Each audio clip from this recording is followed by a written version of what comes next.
Market Prospects, delivering timely information and education to prairie farmers for over 25 years. Market Prospects is brought to you by the University of Saskatchewan's Department of Bioresource Policy, Business and Economics, and these sponsors. Log on to marketprospects.usask.ca to view past programs and for information on upcoming programs.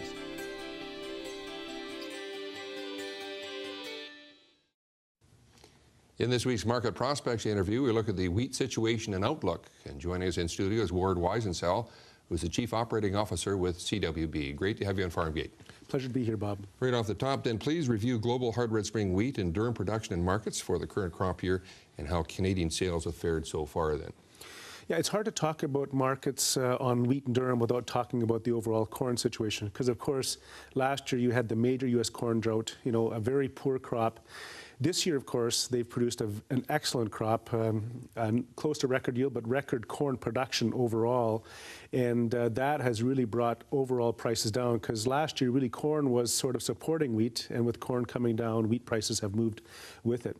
We also produced a very large wheat crop, wheat and durum crop, up, 35 to 40% over the previous crop year, which has also put some pressure on markets and on prices. But when you look at where we're at from an overall export perspective, on wheat, total exports crop year to date are at about 8 million tons, which is actually about 1.1 million tons ahead of last year at this time. That has been more focused on, the advances have been more on the eastern side of the system, because West Coast has been jammed up for some time. And durum exports at about 2.3 million tons, is almost dead on with where we were at last year at this time. So what is your price, acreage, carryover, and production projections for Canadian hard red spring wheat and durum wheat for the upcoming crop year? Yeah, well, we're expecting both wheat and durum acres this year to fall a bit. So we're expecting wheat acres to fall 5 to 8%, durum slightly less than that. But we're expecting production of durum and wheat to drop much more significantly, because we're expecting us to move more back to average yields. Last year was an exceptional yield year. And so we're expecting production to drop somewhere in the neighborhood of 30 to 35% across both crops. So in durum, we'll move from 6.5 million tons last year to 4.3 million tons, which is a more typical crop, and similar changes on the wheat. However, with the big crop we have, we're going to end this year with a very large carryover. Wheat and durum combined will be about 12.5 million tons.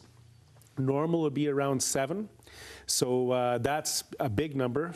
So even when you go into the next crop here, assuming a average crop, we are going to have a big program to do.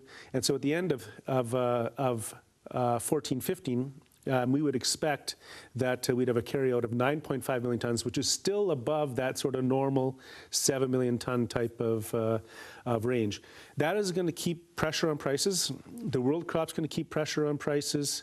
Our own situation is going to keep pressure on prices. And when we look at what we're sort of seeing going forward, we're seeing prices dropping a bit from where they are. And so for both durum and wheat, we're seeing the most likely price scenario somewhere in that $4 to $4.50 per bushel, sort of central Saskatchewan. And then in the tails on each side of that, 25% probability being above that 450, 25% probability being below it. And I guess it's really a function, there's two things acting together. We're expecting world flat prices to fall, but basis levels have been very wide in Canada, and we're expecting those to become more favorable to the farmer. And so they do tend to offset each other a bit.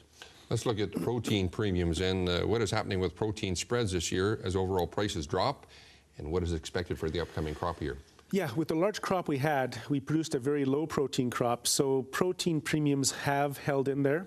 And so they tend to be much stronger at the West Coast than at the East Coast. So the spread between a 13.0% protein and 13.5% protein at the West Coast is getting close to 50 cents a bushel, whereas at the East Coast it's about 10 cents a bushel. And we'd expect that to sort of sustain itself going forward. Now moving to the crop to port issue, does CWB still control its rail cars, and does this offer any advantage at all? We have 3,400 rail cars. Some of those we do have on long-term lease, so they are in the control of the railways. But we do have some cars that are on shorter-term leases and are available to be used in various ways to basically affect capacity, and we are looking at doing that for sure.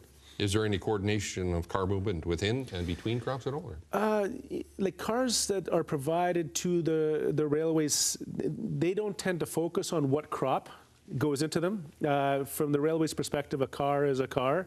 Obviously, as a grain company, you're very interested in what's in those cars. So from a railway perspective, no. Obviously, from a grain company's perspective, yes, you're very interested in what's in those cars. Let's move to the CWB privatization plan. Where are you at this point in the farmer ownership component on those plans as well? Yes. Well, basically, under the legislation that changed the Act, that legislation basically said that we had to be privatized by August 1st of 2017. And what that means is that we're currently a government-owned company. By August 1st of 2017, we need to be a privately owned company. And our intention is to privatize much quicker than that time frame. And we're very focused on achieving that.